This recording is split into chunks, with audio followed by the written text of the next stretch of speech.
बिस्मिल्लाहिर्रहमानिर्रहीम। अस्सलाम वालेकुम। कैसे हैं आप सब? आई होप बिल्कुल ठीक ठाक होंगे।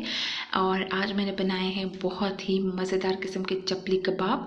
इसके लिए सबसे पहले मैंने कीमा लिया है और बीफ का लिया है कीमा, और इसको एक दफ़ा फिर से जो है ना वो मैं चॉप कर रही हूँ, ताकि हमारे कबाब जब हम बनाएं तो वो अच्छे तरीके से गल जाए।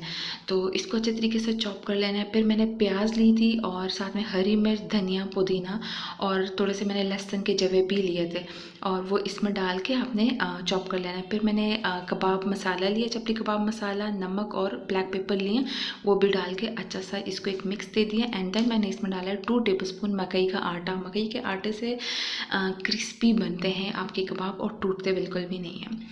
और साथ ही साथ मैंने इसमें डाल दिया है एक अंडा, और इसको मैंने मिक्स कर दिया है, और इसे मैं थोड़ी देर के लिए मैरिनेट होने के लिए रख दूँगी।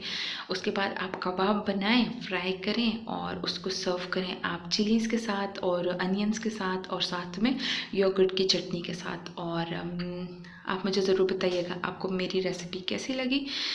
Thank you so much for watching my video. Take care. Allah हाफ़िज़।